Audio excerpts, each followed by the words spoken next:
Often been said, hasn't it, that the former royal known as the Duchess of Sussex truly is her own worst enemy.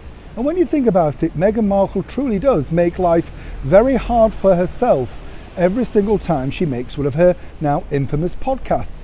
But this particular comment has made it very difficult for her to rebrand herself back over in her homeland of the United States of America. As ever, let me explain. Hi, good morning, Neil Sean here in the very heart of London. Nice to have your company today. By the way, a lot of people have got in touch saying about the sad news about the 90s boy band pop star Aaron Carter. Did I know him? I did indeed. I was lucky enough to meet him. A very nice guy, along with, of course, the rest of the Backstreet Boys. They came to the studio for an interview. He was with them because he was on tour with them at the time. A lot of people are asking me my thoughts. I mean, he was a very troubled young man, and it wasn't really all about the stardom and stuff like that. It was truly more about the fact that he was just naturally a troubled young boy. He was, 9 when he started out, very similar to the young Michael Jackson. It's a very, very young age to be thrust into that very big world of showbiz, particularly in that era, the 90s, where everything was about huge stadiums, videos, superstardom. And then, of course, I met him most recently around about, I think it was 2017, 18. He was very, very troubled. So, of course, let's all send our good wishes, our prayers and our thoughts to his family. And let's hope now that he is in a better place. As I say, a very, very talented young boy that was sadly taken all too soon, that hopefully, has now found peace at least. Back as ever to your breaking royal story of the day. As you know, Meghan Markle likes, as I say, to speak her mind on her podcast. That was the whole idea of it, really, wasn't it? Archetypes, archetypes, whatever you want to call it.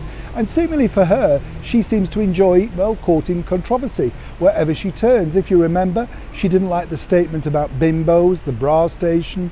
Everything she says is all about undermining herself. But normally, the stories are all about her, aren't they, That's the thing. They all relate back to what a hard time she's had, how difficult it's been in life.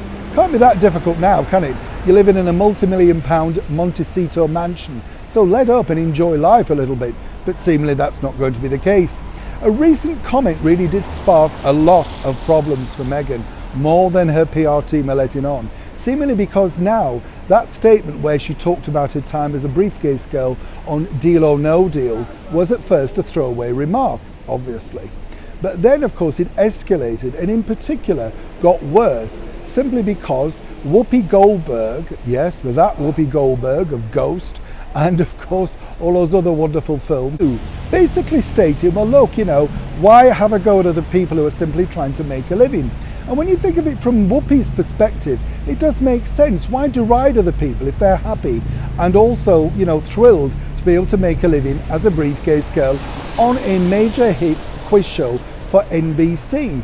Well, according to that good source, in a recent poll, that has become more damaging than anything that Meghan has done herself as an individual for her Spotify podcast. And as ever, we have to say allegedly. They do these polls, you see, and they work out, well, how does it work, what hits back, what doesn't hit back. Now, as you can appreciate, Meghan possibly thought this was simply a throwaway remark that had no repercussions. But seemingly, once Whoopi and the rest of the world picked it up, it becomes damaging because in this cost of living crisis times, everybody is just simply trying to make a living. And why deride the sisterhood of that?